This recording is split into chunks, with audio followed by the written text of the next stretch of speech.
কারোর সঙ্গে কোনো অফিসারের সঙ্গে বেড শেয়ার করতে পারি না। ছবিলা খাতুন, আমি একজন lady officer, Birbhum DB Suri পোস্টিংরত। ডিবি অফিসে আমি জয়েন করার পর থেকে এএসআই বিপত্তারণ মণ্ডলে পছন্দ হয়নি, সেখানে আমাকে তাই একতরফা ডিউটি তিনি দিয়ে যান।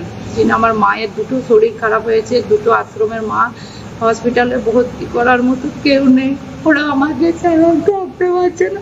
আমার হাজবেন্ডকে শুধু ডিউটি পাঠিয়ে দিয়েছে, কোন বাড়িতে শুধু ক্যান্সার পেশেন্টের আমার মা রয়েছে। আমার শুধু একতরফা ডিউটি পড়ার কারণ হচ্ছে আমি কারোর সঙ্গে কোনো অফিসারের সঙ্গে বেড শেয়ার করতে পারি না। নমস্কার প্রিয় দর্শক বন্ধু, এই ঘটনাটা যদি যোগী রাজ্যের উত্তরপ্রদেশ কিংবা গুজরাট রাজ্যে ঘটত, তাহলে এতক্ষণে পশ্চিমবঙ্গে মমতা বন্দ্যোপাধ্যায়, অভিষেক বন্দ্যোপাধ্যায়রা চিৎকার করা শুরু করে দিত। বিজেপি শাসিত রাজ্যে মুসলিমদেরকে অত্যাচার করা হয়, বিজেপি শাসিত রাজ্যে মুসলিমরা ভালো নেই।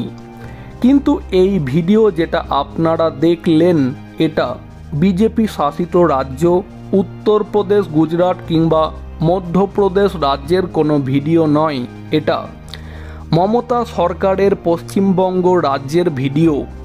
ভিডিওর প্রথমে আপনারা যে মহিলা পুলিশ অফিসারটিকে দেখলেন, এই মহিলা পুলিশ অফিসারটির নাম ছবিলা খাতুন, যিনি একজন মুসলিম মহিলা পুলিশ অফিসার। ফেসবুক লাইভে এসে এই মুসলিম মহিলা পুলিশ অফিসারটি পরিষ্কার করে জানাচ্ছেন, তাকে পুলিশের উচ্চপদস্থ আধিকারিকেরা ভোটের কাজের জন্য কখনো হুগলি জেলা তো কখনো বাঁকুড়া জেলাতে পাঠিয়ে দিচ্ছে। এছাড়া মুসলিম মহিলা পুলিশ অফিসারটি আরও বলছেন, তার বাড়িতে তার মা ক্যান্সার আক্রান্ত, তিনি ছুটির জন্য আবেদন করছেন, কিন্তু তারপরেও তাকে ছুটি দেওয়া হচ্ছে না। বাড়িতে তার 12 বছর এবং 9 বছর বয়সী দুটি বাচ্চা মেয়ে আছে, তাদেরকে দেখাশোনা করার মতো কেউ নেই, তারপরেও তাকে ছুটি দেওয়া হচ্ছে না। এছাড়া মুসলিম মহিলা পুলিশ অফিসারটি আরও বলছেন, তার স্বামীকেও বিভিন্নভাবে হেনস্থা করা হচ্ছে, টাকা চাওয়া হচ্ছে। এছাড়া কাজের জন্য তার স্বামীকেও বিভিন্ন জায়গাতে পাঠিয়ে দেওয়া হচ্ছে।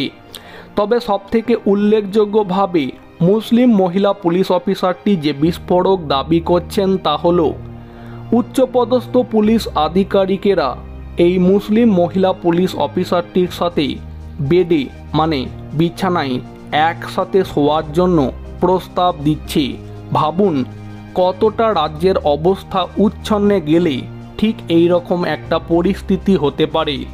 কিন্তু এখন কথা হচ্ছে, বিভিন্ন জনসভা থেকে এবং সাংবাদিক সম্মেলন করে অনেক সময়ই পশ্চিমবঙ্গের মুখ্যমন্ত্রী মমতা বন্দ্যোপাধ্যায় দাবি করে থাকেন, পশ্চিমবঙ্গে তৃণমূল সরকারের সময়কালে হিন্দু এবং মুসলিম উভয় সম্প্রদায়ের জনগণই সব থেকে ভালো আছে, সব থেকে সুরক্ষিত আছে। মমতা বন্দ্যোপাধ্যায় আরও বলেন, পশ্চিমবঙ্গে তৃণমূল সরকারের সময়কালে মহিলারা সব থেকে সুরক্ষিত আছে।